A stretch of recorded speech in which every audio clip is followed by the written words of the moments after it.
हर कोई उनको देख के बोल देता है नंगी जा रही हैं। वहाँ सर पे पल्लू होना चाहिए था, उनका पूरा कवर होना चाहिए था जिसमें।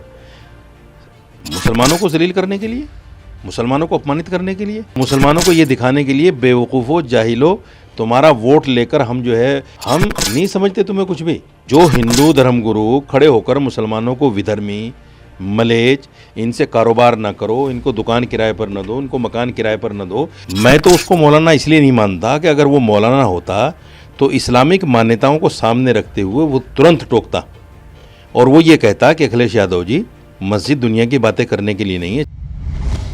मस्जिद के अंदर जिस अवस्था में वो बैठी हैं, इस्लामिक मान्यताओं के हिसाब से मेरी आपत्ति है। इस्लामिक मान्यताओं में इस तरह से मस्जिद में बैठना ठीक नहीं है और उसका सबसे बड़ा उदाहरण इकरा हसन है जो उनके बगल में बैठी हुई हैं।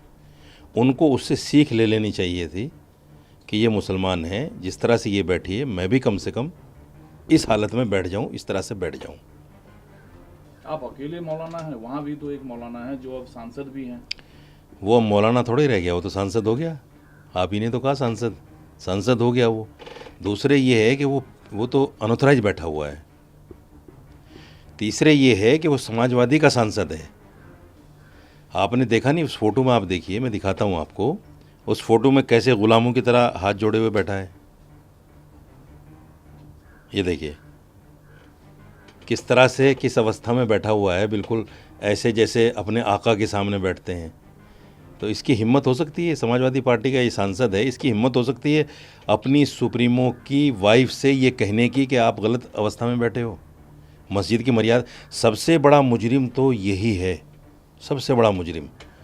एक तो इसलिए मुजरिम है कि ये अनऑथराइज बैठा है, इसने अपना शक्ति प्रदर्शन करने के लिए अखिलेश यादव को, डिम्पल यादव को वहाँ पे बुलाया है ताकि लोग मेरी ताकत को पहचान सकें, जो लोग उसको निकालने के पीछे पड़े हुए हैं वहाँ से कि मेरी पहुँच कहाँ तक है, अखिलेश यादव मेरी एक बात पर आ सकते हैं। दूसरी बात ये, मैं तो उसको मौलाना इसलिए नहीं मानता कि अगर वो मौलाना होता तो इस्लामिक मान्यताओं को सामने रखते हुए वो तुरंत टोकता और वो ये कहता कि अखिलेश यादव जी, मस्जिद दुनिया की बातें करने के लिए नहीं है। चलो अगर बातें करनी है तो हम अपने रूम में बैठते हैं। उसका मकान भी 5 स्टार से कम नहीं है जो मकान उसने बनाया है, उसमें टीवी भी सब कुछ लगे हुए हैं, बैठने का अलग से हॉल है, उसमें चेयर वगैरह सब पड़ी हैं, टॉयलेट में उसमें लाखों रुपए लगा रखे हैं, तो वो वहाँ भी बैठ सकते थे। लेकिन उसके अंदर हिम्मत नहीं थी। जब अखिलेश यादव बैठ गए तो उसको वहीं चाय लानी पड़ी, वहीं उनको नाश्ता कराना पड़ा और वहीं बैठकर बात करनी पड़ी, जो इस्लाम के बिल्कुल खिलाफ है। ये एक डेमोक्रेटिक कंट्री है, इस देश का अपना एक फ्रीडम है, महिलाओं को चॉइस है कपड़ा क्या पहनना है नहीं पहनना है, ये आप डिसाइड कर रहे हैं। ये सीधे तौर पर महिलाओं के अधिकारों का हनन और जिन शब्दों का आप इस्तेमाल कर रहे हैं वो ठीक है? इसी लोकतंत्र में एक संविधान है हमारा। संविधान ये कहता है कि हर धर्म की अपनी मान्यताएं हैं, उन मान्यताओं को मानना, उनका प्रचार प्रसार करना, इस लफ्ज़ पे गौर कीजिए आप, प्रचार प्रसार करना, ये भी मेरे मौलिक अधिकारों में से आता है। तो मैंने उसी का तो प्रचार किया है जो मेरा संविधान मुझे कहता है कि मेरा संविधान मुझे ये कहता है कि अपने धर्म के अकॉर्डिंग अगर कोई आदमी अनादर कर रहा है मस्जिद का तो उसको आप कहिए कि ये अनादर कर रहे हैं आप। मैंने यही तो कहा है कि आप अनादर कर रहे हैं। काफ़ी शब्दों को तो दिखाया चलाया जा रहा है, ये नंगा शब्द इस्तेमाल करना कितना जायज़ है? देखिए, नंगा शब्द कोई इतना आपत्तिजनक नहीं है क्योंकि समाज में भी ये लफ्ज़ बोल दिया जाता है। अब जो लड़कियां शॉर्ट पहन के चलती हैं, हर कोई उनको देख के बोल देता है नंगी जा रही हैं, हालांकि वो बिल्कुल नंगी नहीं होती, लेकिन बोल दिया जाता है कि नंगी जा रही हैं। तो इसका मतलब वो नंगी थोड़ी होती हैं। अगर मैंने नंगा शब्द बोल दिया, मेरा मकसद ये है कि धर्म के हिसाब से जहाँ वो बैठी हुई थी वहाँ सर पे पल्लू होना चाहिए था, उनका पूरा कवर होना चाहिए था जिसमें। इससे भी बड़ा सवाल मैं आपको बता रहा हूँ कि जिस आदमी ने वो फ़ोटो खींचा है वो समाजवादी पार्टी का ही तो नेता होगा कोई। उसी ने तो सोशल मीडिया पे डाला है जानबूझ के कि इस पर बात होगी।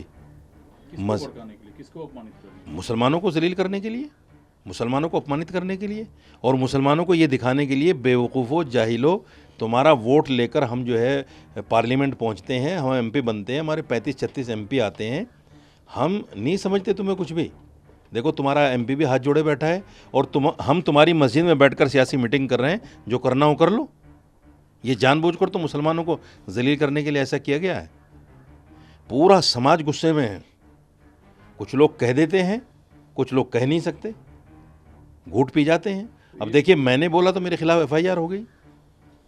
जो हिंदू धर्मगुरु खड़े होकर मुसलमानों को विधर्मी, मलेच, इनसे कारोबार ना करो, इनको दुकान किराए पर न दो, इनको मकान किराए पर न दो, जो इस तरह के वर्ड, इस तरह के शब्द बोलते हैं, उन पर एफआईआर नहीं होती, क्योंकि वो उनके मतलब के वर्ड हैं। तो किसने करा दिया एफआईआर? सपा के नेता नहीं कराया है। अब उनसे आप पूछिए कि परसों से जो लोग मुझे माँ बहन की गालियाँ दे रहे हैं, मेरी बच्ची तक का बलात्कार करने की बात कर रहे हैं, मुझे जान से मारने की लोकेशन मुझसे मांग रहे हैं कि लोकेशन दे दो, तुझे वहीं आके मारेंगे, तो क्या ये अमर्यादित, ये मर्यादित है? क्योंकि अखिलेश यादव थोड़ी करवा रहा है। अखिलेश यादव करवा रहे हैं। अगर समाजवादी पार्टी का कोई कार्यकर्ता फ़ोन कर रहा है तो वो अखिलेश यादव ही कर रहा है। क्या फोन कॉल्स आ रहे हैं? यही आ रहे हैं, माँ बहन की गालियाँ, बच्ची के साथ गलत काम करने की धमकी, मुझसे लोकेशन मांग रहे हैं कि तुम्हें मार देंगे जान से। तो पूरे देश के मौलानाओं की ठेकेदारी सिर्फ आपके पास है? नहीं, इस्लाम की ठेकेदारी मेरे पास है। पूरे देश के मौलानाओं को तो नहीं मैं जानता कि उनके अंदर मर्यादा बची है कि नहीं बची है। जैसे मुहिबुल्लाह नदवी के अंदर मर्यादा नहीं है, वो सांसद क्या बन गया, गुलाम बन गया पार्टी का, उस इस्लाम की मान्यताओं को भूल गया, तो मैं तो भाई मान्यताओं को याद दिलाऊंगा उनको। नहीं, ये बात ठीक है कि मस्जिद जो है मुसलमानों के लिए सांस है, जीवन है, इस्लामिक उच्च परंपरा का हिस्सा है। यस, लेकिन इतना भी कुछ आपत्तिजनक नहीं हुआ था जितने आप भड़के हुए हैं। अब एनडीए के सांसद प्रोटेस्ट किए पार्लियामेंट परिसर के अंदर, तो आपने भारतीय महिला का अपमान किया। इतना भी मेरा आपत्तिजनक नहीं था कि लोग भड़के हुए हैं पूरे देश में और एफआईआर तक हो रही हैं, इतना भी आपत्तिजनक नहीं है। मुझसे ज़्यादा तो आपत्तिजनक वो था जब हाईवे पर एक नेता ने औरत के साथ दुष्कर्म किया। कितनी महिलाओं ने प्रोटेस्ट किया पार्लियामेंट में? एक महिला ने अगर किया हो तो बता दो। यानी महिला के साथ सरेआम रेप हो जाना उनके नज़दीक बड़ी घटना नहीं है। एक महिला को आईना दिखा देना उनके नज़दीक बड़ी घटना है।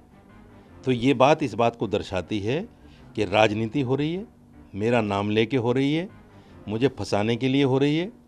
मैं चूँकि मुसलमान हूँ, मुसलमानों को नीचा दिखाने के लिए हो रही है और ये बताने के लिए हो रही है कि मुसलमानों की कोई हैसियत इस देश में नहीं है। तो मुसलमान आप हैं तो बात भी तो आप मस्जिद की कर रहे हैं, कोई मंदिर की तो कर नहीं रहे हैं। यकीनन करूँगा, चूँकि मैं इस्लामिक धर्मगुरु हूँ, इस्लामिक स्कॉलर हूँ, तो मैं बात मस्जिद की तो करूँगा। फिर मुसलमान क्यों डराएगा आपको?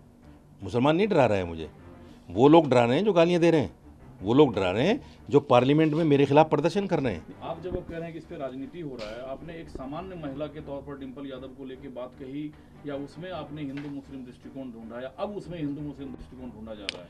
मैंने हिंदू मुस्लिम कहा ही नहीं। मैंने ये कहा कि अगर एक मुस्लिम महिला भी आई वहाँ, उसने अपने आप को जो इस्लामिक मान्यताएं थी हैं उनके हिसाब से रखा। आप देख लीजिए फ़ोटो, मैं आपको दिखा देता हूँ, देखिए आप देखा हुआ है। तो वो फ़ोटो इस बात को दर्शाता है कि इस्लामिक मान्यताएं यही हैं। तो अब ढूंढा जा रहा है इसमें एंगल। देखिए, ये इस फोटो को आप देखिए, ये इकरा हसन है। थोड़ा जूम कीजिए आप भाई, जूम कीजिए इसको।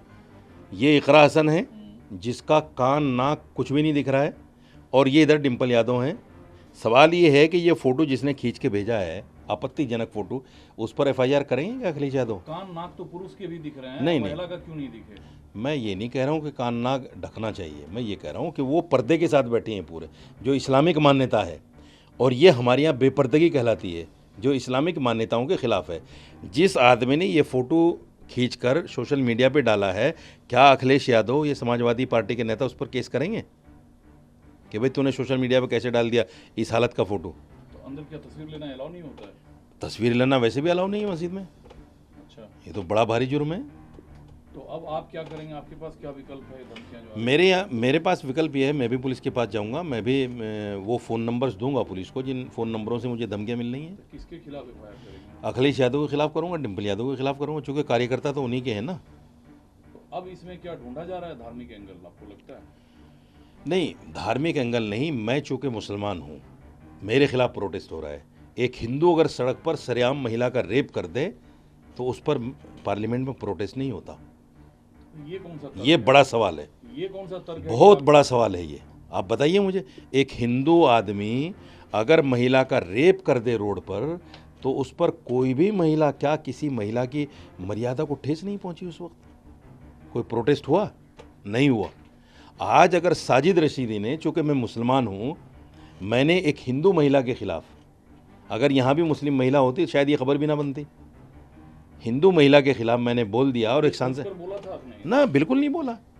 मैंने तो इस्लामिक मान्यताओं को सामने रखते हुए बोला है। अगर वो हिंदू मुस्लिम महिला भी होती तो मैं तब भी बोलता। तो महिलाओं की भावना आहत हुई है तो माफीनामे में कोई हर्ज है? अगर वो माफ़ी मांग लें कि हमने इस्लामिक मान्यताओं के खिलाफ किया है, हम तमाम मुसलमानों से माफ़ी मांगते हैं, तो मैं भी मांग कौन लूँगा। माफी मांग ले? अखिलेश यादव, डिम्पल यादव। अखिलेश यादव ने तो बयान दिया, बोला कि जो कपड़ा हम संसद में पहन कर आते हैं वो हम कहीं भी पहन कर जा सकते हैं। मस्जिद संसद नहीं है ना भाई, आपको समझना चाहिए। जिस कम्युनिटी का आप वोट लेते हैं, मस्जिद उनकी इबादत की जगह है, मस्जिद को संसद थोड़ी है कि आप जिस हालत में चले जाएं।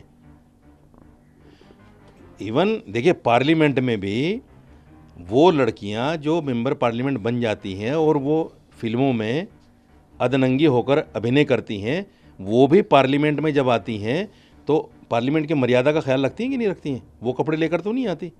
तो आप पार्लियामेंट से मस्जिद जा रही हैं, आपको कुछ और थोड़ी करना। हम ये थोड़ी कह रहे हैं साड़ी में क्यों आ गई, आपको सिर्फ सर पे पल्लू रखना था और अपने आप को ढक लेना था मस्जिद की मर्यादाओं के हिसाब से। तो आपने कोई समर्थन जुटाई इसको लेकर मौलानाओं के बीच, या अकेले आपने ये? इस्लामिक मान्यताओं को रखने के लिए, उन पर बोलने के लिए मुझे समर्थन की ज़रूरत भी नहीं है।